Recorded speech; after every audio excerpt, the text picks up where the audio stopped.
अस्सलाम वालेकुम नाज़रीन, मैं हूं राजा पाकिस्तानी और आप देख रहे हैं आम टीवी। नाज़रीन, सियासी गुफ्तगू में खुश आमदीद।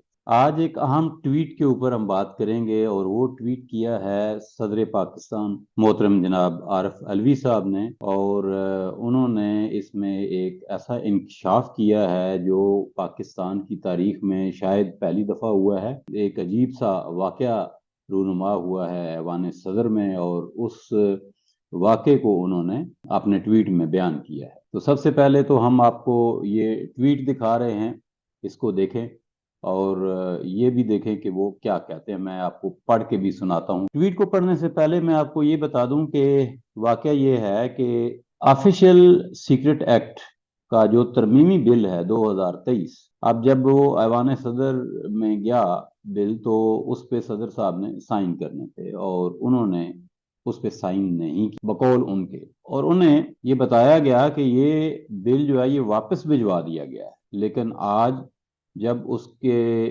10 दिन यानी जो उसका टाइम पीरियड होता है जिसमें अगर सदर बिल पे साइन ना करे तो वो खुद ब खुद आइन बन जाता है, तो उन्हें पता चला कि ये तो आइन बन चुका है और इस पे मैंने तो साइन नहीं किए, तो ये वापस भी नहीं किया गया और ये किसी ने ये शोशा छोड़ दिया कि सदर ने उस पे बिल पे साइन कर दिए हैं। और फिर आपको पता है कि हमारे मुल्क में खबरें फौरन निकलती हैं और ब्रेकिंग न्यूज़ के तौर पर तमाम चैनल्स ने इसको चलाया भी। अब सदर साहब ने इसको कंडेम करने के लिए, इसकी नफी करने के लिए, इसको नेगेट करने के लिए एक ट्वीट किया। अब ट्वीट में उन्होंने क्या कहा इस पे बात करते हैं। मैं आपको वो ट्वीट पढ़ के सुनाता हूँ। डॉक्टर आरिफ अलवी साहब सदर पाकिस्तान ये कहते हैं कि मैं अल्लाह को गवाह बनाकर कहता हूं कि मैंने ऑफिशियल सीक्रेट तरमीमी बिल 2023 और पाकिस्तान आर्मी तरमीमी बिल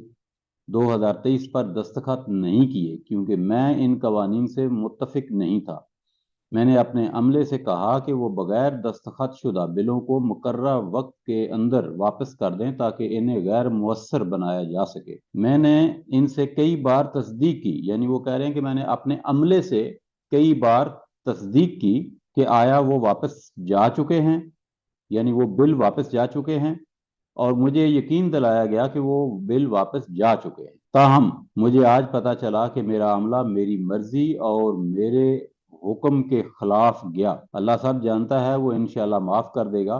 लेकिन मैं इन लोगों से माफी मांगता हूं जो इससे मुतासर होंगे, यानी इस बिल से जो मुतासर होंगे, जिनको सजाएं होंगी, जिनके खिलाफ मुकदमात चलेंगे, उनसे वो माफी मांग। तो ये उन्होंने एक ट्वीट करके इस पूरे बिल को कंट्रोवर्शियल बना दिया। अब जब एक ट्वीट से ये बिल कंट्रोवर्शियल हो गया है तो अब ये मामला पीटीआई को सपोर्ट कर सकता है। वो कैसे सपोर्ट करेगा? क्योंकि वो अदालतों में जाएंगे और इसको चैलेंज करेंगे और हो सकता है कि ये बिल जो है वो अदालतें रद्द कर दे। और अगर ये बिल रद्द हो गया तो इमरान खान साहब को और उनकी पीटीआई को बहुत सारी जो ये मुकदमात इस हवाले से बने हैं उनमें उनको रिलैक्सेशन मिल जाएगी। उनके इस ट्वीट की वजह से बहुत सारे हलके उनसे नाराज भी हैं और उनके इस्तीफों की खबर भी चल रही है। एन मुमकिन है कि अगले 2-4 दिनों में वो इस्तीफा भी दे दें। इधर पीटीआई के जो लोग हैं वो मुख्तलिफ तरह से इस खबर को देख रहे हैं और कुछ कह रहे हैं कि उन्होंने बहुत अच्छा किया है और कुछ कह रहे हैं कि नहीं, सदर को फौरी इस्तीफा दे देना चाहिए। वो ये समझ रहे हैं कि सदर ने इस पे दस्तखत कर दिए हैं, जैसा कि मीडिया की खबरों में भी आ रहा था। तो इस तरह से जो पीटीआई के कारकुनान और मेंबरान का रद्द अमल है वो मिला जुला है। जो मुक्तदर हलके हैं वहां से कुछ खबरें ऐसी आ रही हैं कि सदर से इस्तीफा लिया जा रहा है और उनके ऊपर दबाव जो है वो बढ़ाया जा रहा है। ऐन मुमकिन है कि आने वाले दिनों में सदर जो हैं वो इस्तीफा दे दें और कोई नया सदर जो है वो फिर मुंतखब हो जाए। तो बात यह है कि सदर आरिफ अलवी ने ये एक बयान देकर अपना पीटीआई से जो वाबस्तगी थी, उनकी उनके जो अच्छे टर्म्स थे, उनकी जो लॉयल्टीज थी, उनका सबूत दिया है। इससे यकीनन पाकिस्तान तहरीके इंसाफ को फायदा होगा। चेयरमैन पीटीआई जो हैं उनको भी इससे फायदा मिलने की उम्मीद है। बहुत बहुत शुक्रिया अपना सारे पाकिस्तान का, और तमाम इंसानों का ख्याल रखिएगा। अल्लाह निगहबान। पाकिस्तान जिंदाबाद।